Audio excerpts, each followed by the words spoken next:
Adriana Lucía Acevedo Supelano, abogada de la Universidad Pontificia Bolivariana, instrumentadora quirúrgica de la Universidad de Antioquia, especialista en Derecho y Ciencias Políticas de la Universidad Libre, magíster en Gestión de la Tecnología Educativa de la Universidad de Santander, doctora en Salud Pública de la Universidad del Bosque y directora del Saber Transformador en Colegiatura Colombiana, introduce generalidades del pensamiento complejo como un asunto relativo al origen de la ciencia, un conocimiento condicionado por la toma de distancia frente a lo que se estudia, por el favorecimiento de la predictibilidad como acontecimiento deseado y por la negación de lo inesperado.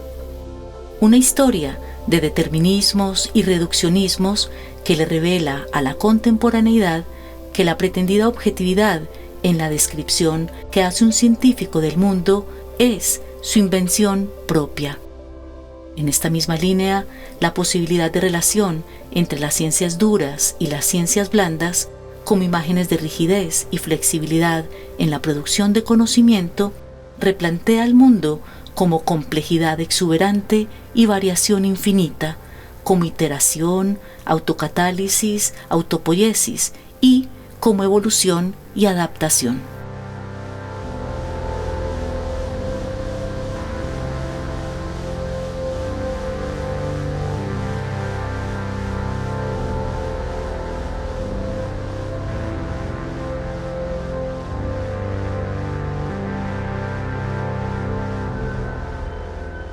El ser humano ha tenido diferentes formas de ver la vida y de tratar de explicar a lo largo de la historia los diferentes fenómenos. Pero para lograr esa forma de explicar esos fenómenos, el ser humano ha intentado fragmentar, dividir, seccionar y, como diríamos en salud, casi que diseccionar cada una de las cosas que sucede a su alrededor. ¿Para qué? Para poder entender. Y empiezan las divisiones y empiezan las clasificaciones. Uno de los ejemplos más claros es cuando nosotros hablamos de ciencia y disciplina. Cuando nosotros empezamos a hablar de ciencia, buscamos la forma de apropiar conocimiento, forma de explicar muchas de estas cosas. Y cuando nosotros hablamos de disciplina, lo que decimos, esto es el paso, uno a uno de lo que vamos haciendo, es algo metódico, es algo que nos logra dar unos puntos. Pero resulta que esa misma búsqueda y ese mismo fraccionamiento de las disciplinas nos lleva a concentrarnos, y hace un rato hablábamos con los visionarios que decían, es que tengo unas personas tan específicas en los conocimientos. Eso es lo que logramos con las disciplinas, una especificidad que nos lleva a buscar un objeto de estudio, y ahí nos quedamos. Entonces nosotros ahora hablamos de mi disciplina, de lo que hace mi disciplina, lo que estudio en mi disciplina, y eso me lleva a tener un objeto de estudio, y nosotros pensamos que eso estaba bien, pero es que eso viene de hace mucho tiempo. Este señor, René Descartes, dijo, ok, vamos a decir que ciencia y filosofía hay que dividirlas, y entonces yo a la ciencia le entrego el método y la filosofía la dejo como una parte secundaria y le voy a quitar el método. Entonces lo importante es la ciencia, porque la ciencia es lo que tiene el método. La filosofía es algo que simplemente lo hablamos, lo charlamos, lo analizamos, lo reflexionamos, pero hasta ahí llegamos. Pero resulta que el ser humano se ha dado cuenta que si seguimos fraccionando y dividiendo, no alcanzamos a ver la totalidad de la foto. Eso es como cuando nosotros hacemos un zoom y un zoom y un zoom, y lo único que alcanzamos a ver es un píxel de esa foto. Lo mismo está pasando cuando nosotros fraccionamos el conocimiento hasta la sub especialidad más grande.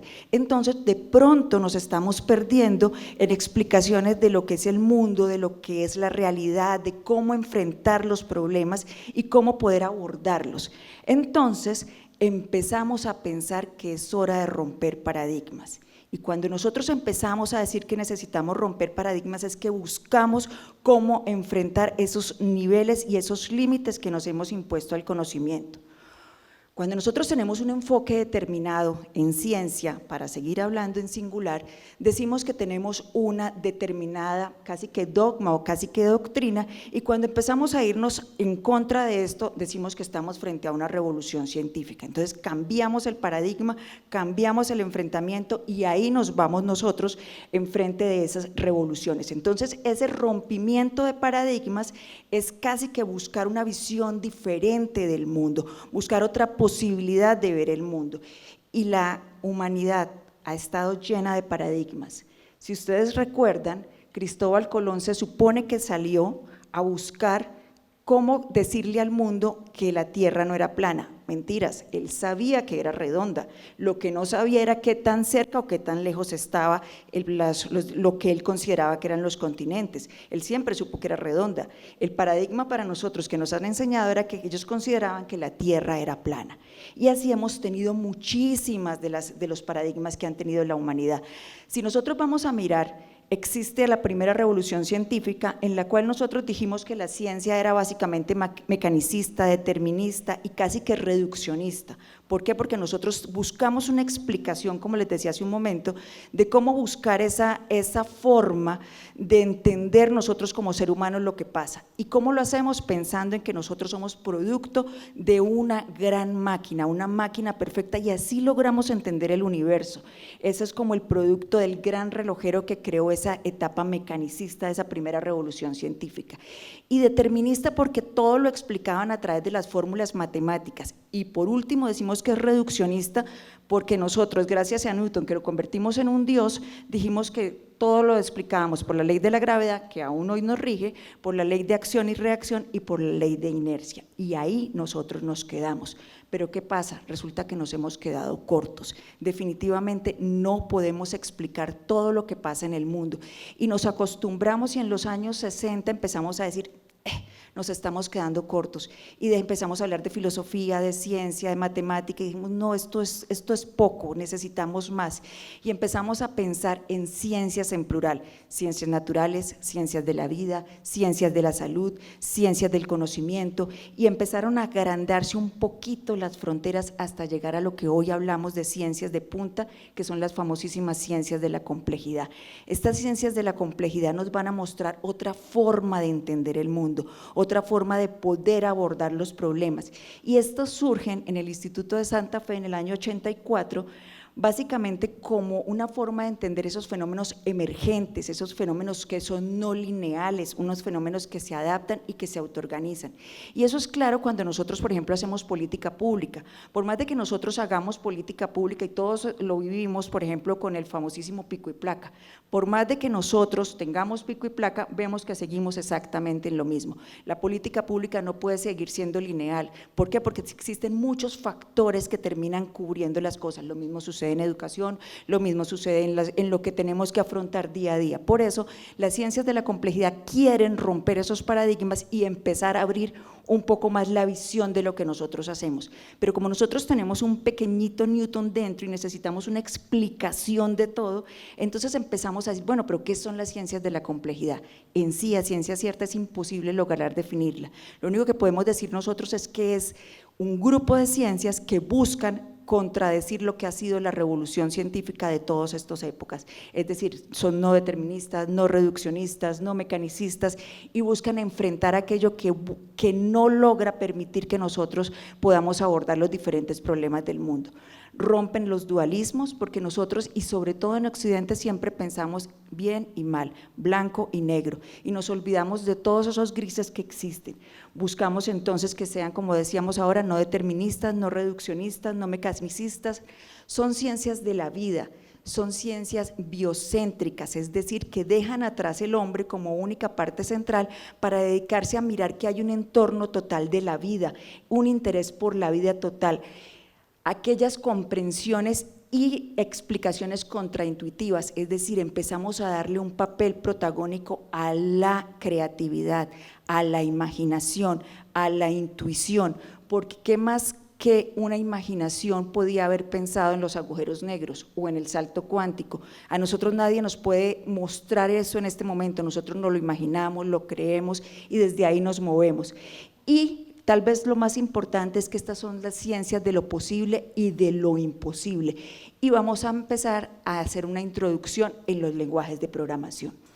Las ciencias de la complejidad han abordado muchísimos puentes y muchísimas formas de ver el mundo, desde la arquitectura, desde la salud, desde la investigación, desde todos los panoramas que nos han permitido empezar a abordar todos esos problemas que habían sido creados como problemas sin resolver, y tiene dos bases fundamentales. La primera es la teoría de la evolución y la segunda es la teoría cuántica.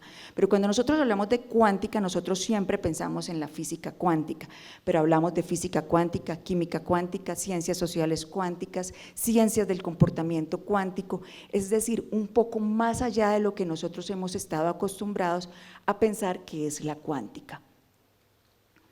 Diferentes ciencias de la complejidad nos han traído a través de la vida, pero en este momento las podemos definir en estas 9 ciencias: dinámica y caos. Cuando nosotros hablábamos del caos siempre hablábamos como algo malo, algo que traía problemas, algo que era conflicto, pero el caos y la dinámica nos han mostrado, y en pandemia fue claro cómo se movía desde ahí para poder empezar nuevamente a trabajar el turismo, cómo hizo toda esa cantidad de ecuaciones para volver a reactivarse. Los fractales, que todos lo conocemos desde ahí, y ese movimiento y esa división que hace parte de las ciencias de la complejidad: información, orden y aleatoriedad, algoritmos genéticos, autonomía celular, modelos de organización biológica, modelos de cooperación en sistemas sociales, escala en biología y sociedad, y tal vez la más antigua de todas, que son las famosísimas ciencias de redes. Cuando nosotros hablamos de las ciencias de redes, para todos es común decir tenemos que crear redes, nos vamos a conectar en redes, las redes sociales, pero esto ha sido una cosa que ha estado con el ser humano desde hace muchos años. ¿O quién no escuchaba a las abuelitas decir es que el mundo es un pañuelo, todos nos conocemos con todos, todos terminamos conociéndonos porque todos estamos interconectados? ¿O no recuerdan la teoría de los 6 grados de separación? Todos estamos relacionados con Shakira o con el Papa o con Karol G por 6 personas de división, y de ahí en adelante. Esas son las ciencias de redes. Desde ahí nosotros entramos a trabajar con las ciencias de la complejidad. Y esta es una de las más recientes de las ciencias de la complejidad, que es la epigenética. Cómo nosotros vamos reprogramando nuestras células para cualquier situación que vivimos, las adecuamos. Empezaron los experimentos con epigenética desde la Segunda Guerra Mundial. Quienes sobrevivieron el holocausto nazi, cómo fueron incorporando en sus células parte de esa información. Muchos de los problemas de obesidad han tenido explicación en la epigenética, cómo en alguna parte de su familia existieron problemas de hambre o problemas de algún tipo de necesidad o problemas de algún desorden que llevó a que lo fuéramos heredando poco a poco. Y esto es parte de la nueva ciencia, de la última ciencia de la complejidad, que es la epigenética. En Latinoamérica hemos hablado de ciencias de la complejidad muy poco, tal vez en Colombia, en Argentina y un poco en México. Es más sencillo conocer el pensamiento complejo de Edgar Morin.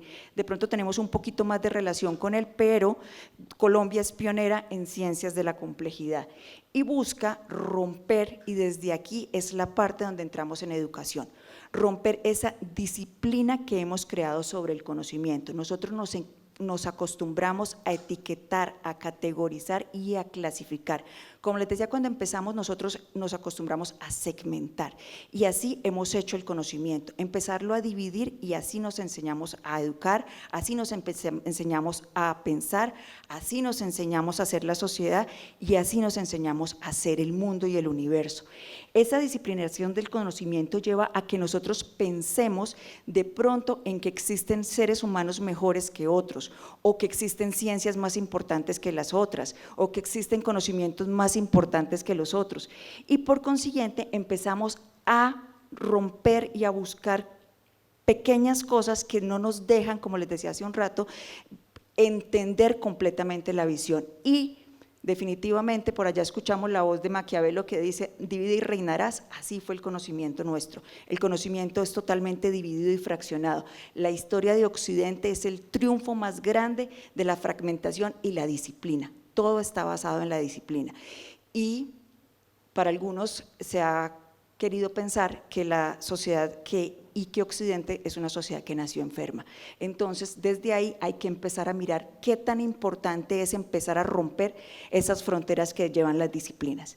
La educación y la sociedad ha sido muy exitosa en dividir, pero ha sido un fracaso rotundo en tratar de unir. Y por eso es que es tan importante, y de pronto lo que nosotros hacemos en colegiatura es fundamental para romper esos paradigmas de la educación, para irnos en contra de eso que ha sido un poco esa segmentación y de pronto el monopolio de la educación, y es empezar a romper esas fronteras de la disciplina y empezar a pensar en una una multi y una transdisciplinariedad.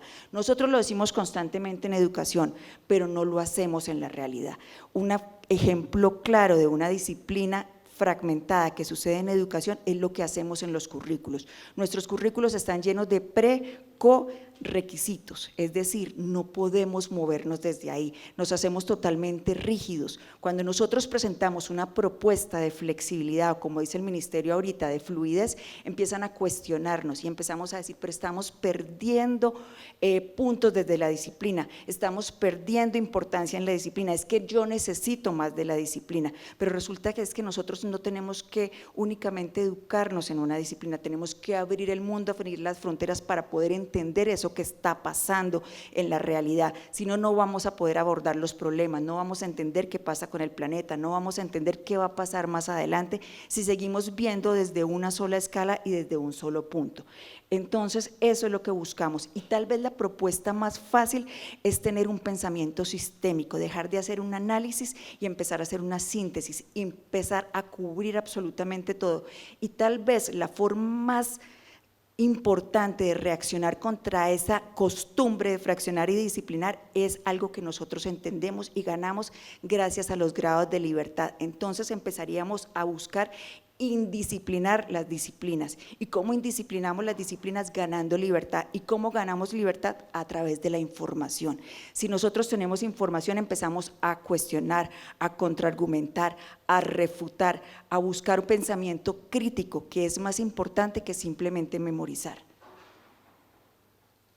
Y desde ahí entonces es como la educación puede llegar a ser compleja, pero nosotros no podemos hablar de una complejidad, ya sea a través de las ciencias de la complejidad o del pensamiento complejo, en la educación simplemente diciendo, mire, yo voy a estudiar la física desde la complejidad, o voy a estudiar la química desde la complejidad, o bueno, cuántica, que es lo que más hacen desde la complejidad. No, es empezar a darse cuenta que todas las herramientas ingresan, las tecnologías, las ciencias de datos, los currículos no lineales, dejar atrás la historia.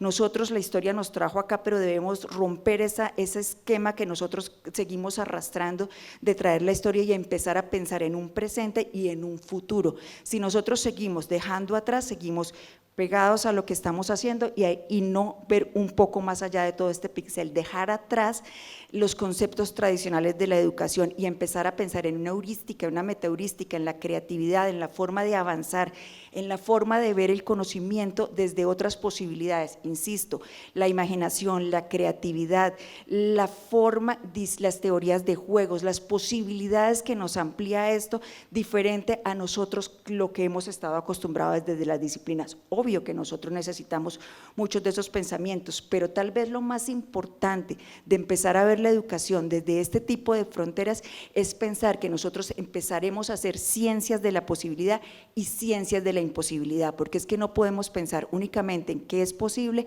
sino que también en qué no es imposible, porque es que nosotros, si nosotros nos quedamos únicamente en la realidad es una sola página de lo que pasa en la vida. Nosotros tenemos que tener nuestro pensamiento lo suficientemente abierto para creer en lo posible y en lo imposible. Y tal vez nosotros tenemos que entender que muchas de las formas que nosotros tenemos en la educación actual ha sido hecha para controlar la forma en que nosotros pensamos, en dejarnos desde ahí, no movernos, y nosotros debemos educar es para vivir, debemos educar es para poder pensar y para, como nosotros decimos en colegiatura, para sacar cada uno de uno mismo lo mejor que cada uno tenemos. Eso es la educación desde las ciencias de la complejidad. Muchas gracias. La postura del concepto llamado pensamiento complejo trasciende el positivismo decimonónico, su racionalismo y su empirismo unívocos. Abre paso a otras formas de conocimiento basadas en herramientas diversas que toman en cuenta los contextos donde suceden los fenómenos, la falibilidad humana y la naturaleza no estática y no absoluta de la ciencia. Esto constituye una posibilidad epistemológica, ontológica y pedagógica para la exploración, la creación y la participación en el mundo, a partir de la creación de puentes entre diferentes disciplinas académicas, la filosofía, la ciencia y la creatividad. Una oportunidad cognoscitiva comprometida con el asombro estético, la subjetivación, los saberes marginados por el predominio de la razón matemática y la voluntad de ser agente proactivo al interior de las dinámicas de creación social.